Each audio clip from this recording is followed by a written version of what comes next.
السلام علیکم ورحمۃ اللہ وبرکاتہ۔ الحمد للہ رب العالمین واشہد ان لا الہ الا اللہ وحدہ لا شریک لہ واشہد ان محمدا عبدہ ورسولہ صلی اللہ تعالی علیہ وآلہ وسلم۔ اعوذ باللہ من الشیطان الرجیم، بسم اللہ الرحمن الرحیم۔ وَإِذْ نَجَّيْنَاكُمْ مِنْ آلِ فِرْعَوْنَ يَسُومُونَكُمْ سُوءَ الْعَذَابِ يُذَبِّحُونَ أَبْنَاءَكُمْ وَيَسْتَحْيُونَ نِسَاءَكُمْ وَفِي ذَلِكُمْ بَلَاءٌ مِّن رَّبِّكُمْ عَظِيمٌ۔ معزز و موقر ناظرین و ناظرات، شعبہ دعوت و تبلیغ جماعت المسلمین مسئلہ کے زیر اہتمام سلسلہ تفسیر قرآن کے تحت آپ کے سامنے سورۃ البقرہ کی آیت نمبر 49 تلاوت کی گئی ہے۔ اللہ رب العزت کا کرم اور احسان ہے کہ 2 ہفتہ کچھ وجوہات کی بنا پر درس نہ ہونے کی وجہ سے، درس نہ ہونے کے بعد اب دوبارہ اس کو شروع کیا جا رہا ہے۔ اس آیت مبارکہ میں اللہ رب العزت نے ارشاد فرمایا ہے کہ اور یاد کرو اس وقت کو جب ہم نے تم کو فرعونیوں سے نجات دی جو تمہیں سخت عذاب دیتے تھے، تمہارے بیٹوں کو ذبح کر دیتے تھے اور تمہاری عورتوں کو چھوڑ دیتے تھے، اور اس میں اللہ رب العزت تمہارے رب کی جانب سے بہت بڑی آزمائش تھی۔ اس سے پہلی جو آیتیں گزری ہیں ان میں ہم نے یہ آیت مبارکہ اللہ رب العزت کی پڑھی کہ یا بنی اسرائیل اذکروا نعمتی التی انعمت علیکم۔ اے بنو اسرائیل، اے اسرائیل کی اولاد، تم یاد کرو میری ان نعمتوں کو جو میں نے تمہارے اوپر کی ہیں۔ بنو اسرائیل سے مراد یہود، جیسا کہ اس کی وضاحت ہوئی، اور اسرائیل علیہ السلام یہ یعقوب علیہ السلام کا لقب ہے۔ یہاں پر خطاب گرچہ اللہ کے نبی صلی اللہ علیہ وسلم کے زمانے میں یہود جو بنو اسرائیل ہیں ان سے ہے، اور اسی طرح سے ان کے بعد والوں سے ہے، مگر اس سے مراد اس وقت کے یہود اور اس وقت کے بنو اسرائیل کے آباء اور اجداد ہیں، کیونکہ یہ جو تذکرہ چل رہا ہے اور جو واقعات بیان ہو رہے ہیں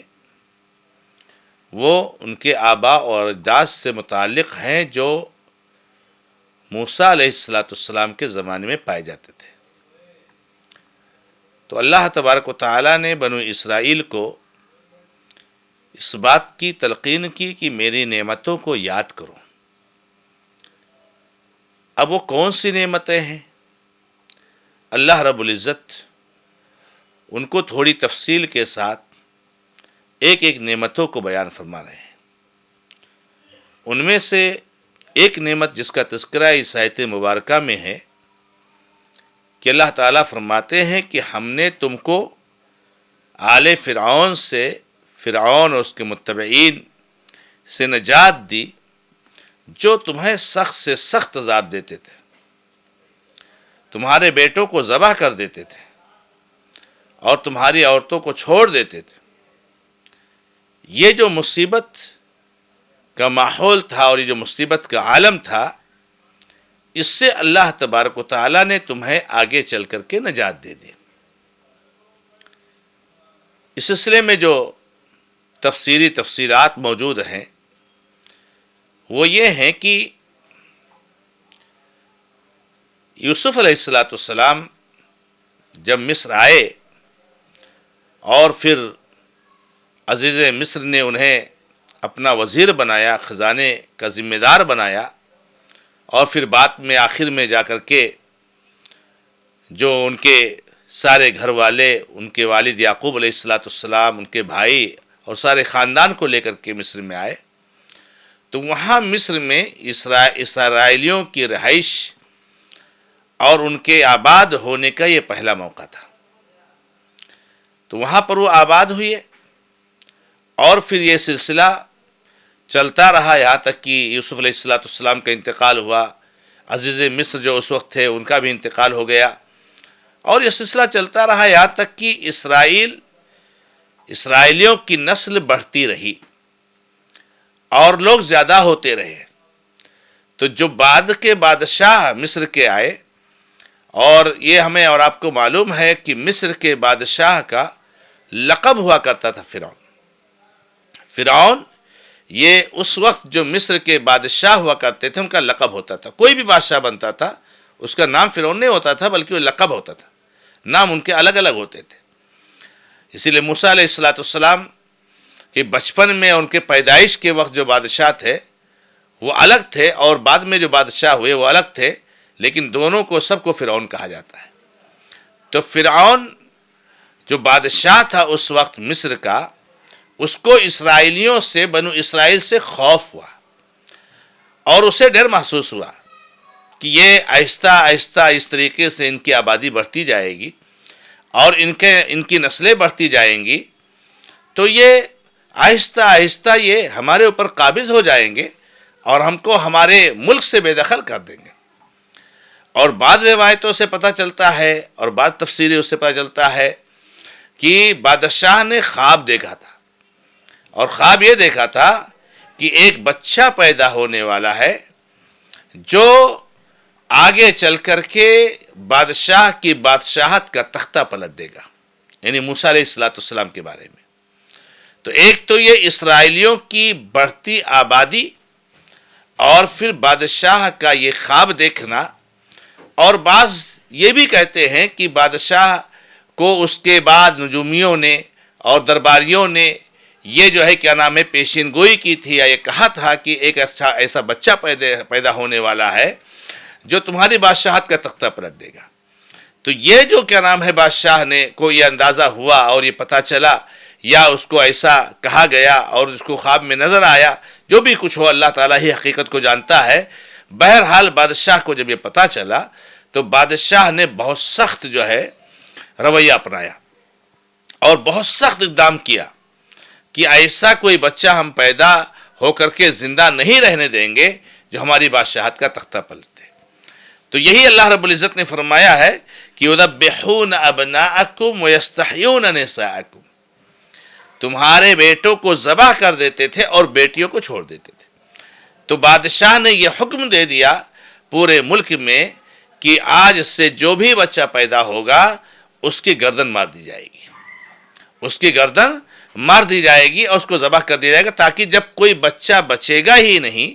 اور وہ بڑا ہی نہیں ہوگا تو بادشاہ کی بادشاہت کا تختہ پلٹنے کا سوال ہی نہیں ہوتا۔ یہ آرڈر ہو گیا۔ اسی بیچ میں موسیٰ علیہ السلام کی ولادت ہوئی، اور موسیٰ علیہ السلام کی جب ولادت ہوئی، اور ایک لمبا واقعہ جو اللہ تعالیٰ نے قرآن کریم میں بڑی تفصیل کے ساتھ بیان فرمایا ہے کہ جب وہ پیدا ہوئے تو ان کی ماں کو بہت خوف ہوا، خطرہ ہوا، اور بہت ڈر لگا رہا کہ بادشاہ کے کارندے آئیں گے اور موسیٰ علیہ السلام کو ذبح کر دیں گے، ان کے بیٹے کو ذبح کر دیں گے۔ لیکن اللہ رب العزت نے جو ہے کیا نام موسیٰ علیہ السلام کو پیدا فرمایا، اور موسیٰ علیہ السلام کے پیدا ہونے کے بعد اللہ تبارک و تعالیٰ کی قضا اور قدر کے حساب سے موسیٰ علیہ السلام پیدا ہوئے۔ اللہ تعالیٰ نے ان کی ماں کے دل میں یہ بات ڈالی کہ موسیٰ علیہ السلام کو ایک لکڑی کے تابوت میں، ایک صندوق میں، ایک باکس میں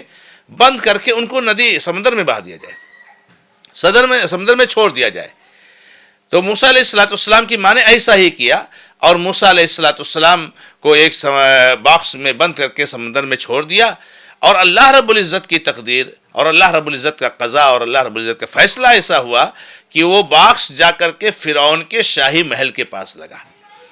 اور پھر جب درباریوں نے دیکھا اس باکس کو تو اس صندوق کو نکالا، اور نکالنے کے بعد جو ہے کیا نام ہے دیکھا تو بچہ ہے۔ اب یہ ہوا کہ اس کو قتل کیا جائے، لیکن فرعون کی بیوی جو آسیہ، جو بہت نیک خاتون تھی، مومنہ خاتون تھی، انہوں نے فرعون سے کہا، اپنے شوہر سے کہا کہ آپ اس کو قتل مت کیجئے، امید ہے یہ بچہ بڑا ہوگا تو ہم کو فائدہ پہنچائے گا، ہم اس کو اپنی اولاد بنا لیں گے، اور یہ ہمارے جب محل میں، ہمارے شاہی دربار میں جب یہ پرورش پائے گا تو ہماری بادشاہت کا تختہ پلٹنے کا سوال نہیں ہوتا ہے۔ بہرحال اس طریقے سے جو ہے موسیٰ علیہ السلام بادشاہ کے دربار میں پہنچے اور ان کی وہاں پر پرورش ہوئی، اور قرآن نے یہاں تک تفصیل بیان کی ہے کہ اللہ تعالیٰ نے ان کی ماں سے وعدہ کیا تھا کہ اس بچے کو ہم تم کو واپس کریں گے، تم گھبراؤ مت، ڈرو مت، کسی طرح کے ٹینشن کے شکار مت ہو، یہ بچہ تمہارے پاس واپس آ کر کے رہے گا۔ جب بچے کو لایا گیا اور شاہی محل میں اس کو نکالا گیا اور دودھ وغیرہ پلانے کی بات آئی تو بہت ساری عورتوں کو لایا گیا کہ بچے کو دودھ پلائے، لیکن موسیٰ علیہ السلام کسی جو ہے کیا نام ہے عورت کے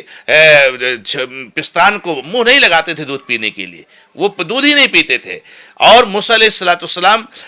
کی ماں نے موسیٰ علیہ السلام کی بہن کو ان کے پیچھے لگا دیا تھا، ان کے تابوت کی، دیکھے کہاں جا کے لگتا ہے۔ وہ بھی وہاں شاہی دربار میں پہنچی اور انہوں نے وہاں پر کہا کہ میں ایک عورت کو جانتی ہوں کہ اگر وہ عورت آئے گی اور موسیٰ علیہ السلام کو یا اس بچے کو دودھ پلائے گی تو دودھ پی لیں گے۔ اور پھر جو ہے شاہی لوگوں نے کہا کہ جاؤ ان کو لے کر کے آؤ، اور پھر یہ اپنی ماں کے پاس آئیں اور اپنی امی کو بلا کر کے لے کر کے گئیں، اور موسیٰ علیہ السلام کی ماں جب شاہی محل میں گئیں اور جیسے ہی انہوں نے دودھ پلایا بچے نے فوراً جو ہے کیا نام ہے دودھ پی لیا۔ تو اس طریقے سے موسیٰ علیہ السلام قتل ہونے سے بھی بچ گئے اور موسیٰ علیہ السلام اپنی ماں کو واپس بھی مل گئے۔ اس طریقے سے شاہی دربار میں ان کی پرورش ہوئی اور پھر بڑے ہوئے، اور پھر اس کے آگے کا واقعہ اگلے آیت میں آئے گا انشاءاللہ۔ تو یہ ہے کہ اللہ تعالیٰ نے فرمایا کہ تمہارے بیٹے کو ذبح کر دیتے تھے، تمہاری عورتوں کو چھوڑ دیتے تھے، تم کو بہت بڑی مصیبت میں رکھتے تھے، بہت سخت کام لیتے تھے، اللہ تعالیٰ نے اس مصیبت سے، اس حالت سے تم کو نجات دلائی۔ اسی کو اللہ رب العزت نے اس آیت کریم بیان فرمایا ہے۔ اللہ رب العزت سے دعا ہے کہ رب العزت ہمیں اور آپ کو قرآنی واقعات سے عبرت اور نصیحت حاصل کرنے کی توفیق عطا فرمائے۔ ھذا ما عندی اللہ تعالی عالم والحمد للہ رب العالمین وصلی اللہ علی محمد وسلم تسلیما کثیرا، والسلام علیکم ورحمۃ اللہ وبرکاتہ۔